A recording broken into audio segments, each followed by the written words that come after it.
Gaza में एक और अस्पताल पर आईडीएफ का एक्शन देखने को मिला है। अल कुद्स अस्पताल में इजराइल की सेना घुस चुकी है और यहां से बड़ी मात्रा में हथियारों की बरामदगी हुई है। अल शिफा अस्पताल में सुरंग मिलने के बाद गाजा के कई अस्पताल में तलाशी अभियान इस वक्त चलाई जा रही है।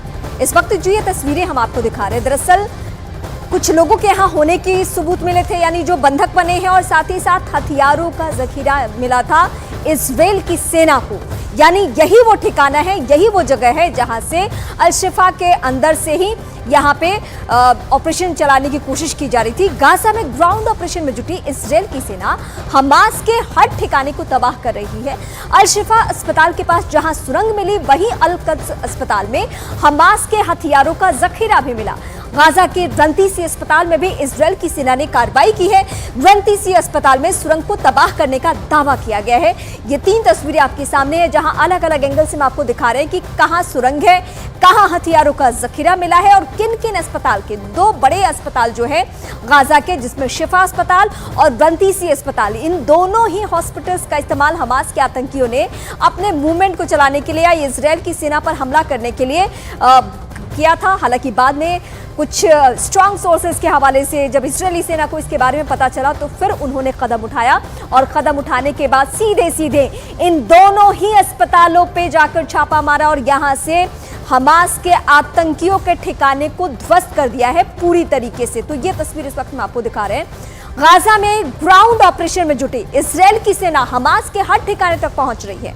अल शिफा अस्पताल के पास जहां सुरंग मिली, वहीं अल कुद्स अस्पताल की अगर हम बात करें तो हमास के हथियारों का जखीरा मिला। इसके साथ ही गाजा में एक घर से भी कई हथियार बरामद किए गए हैं। वहीं रंतीसी अस्पताल की बात करें तो वहां सुरंग मिलने का दावा है। अब 4 तस्वीरें आपके सामने, जिसमें अस्पताल में सुरंग, कैसे वहां से हमास के जो आतंकी वो पहुंचते थे अंदर, वो हम आपको दिखा रहे हैं। दूसरी तस्वीर में आपको दिखा रहे हैं कि किन किन हथियारों का इस्तेमाल किया जा रहा है हमास के आतंकियों की तरफ से।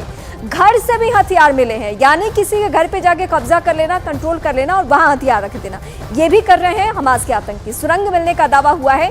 इसी सुरंग के रास्ते वो अस्पताल के अंदर दाखिल होते थे और वहां पे उन्होंने ऐसा माहौल बना रखा था कि किसी को पता ना चले कि इस अस्पताल का इस्तेमाल ऐसे हो रहा है। दक्षिणी लेबनान की इस वक्त हम बात करेंगे। इजराइल ने एक बार फिर से हिजबुल्लाह के ठिकानों पर ये स्ट्राइक कर दी है। इजराइल लेबनान बॉर्डर के नाकोरा जब न्यूज़ 18 इंडिया की टीम पहुंची तो उन्हें अचानक धमाकों की आवाज एक के बाद एक सुनाई देने लगी और तभी यूनिफिल यानी कि इंटरिम फोर्स इन लेबनान के मुख्यालय का सायरन बजने लगा। जानकारी तो ये भी मिल रही है कि उसके दफ्तर के पास से धमाकों की आवाज सुनाई दी थी। ग्राउंड रिपोर्टिंग दिखाते हैं इस वक्त हम आपको।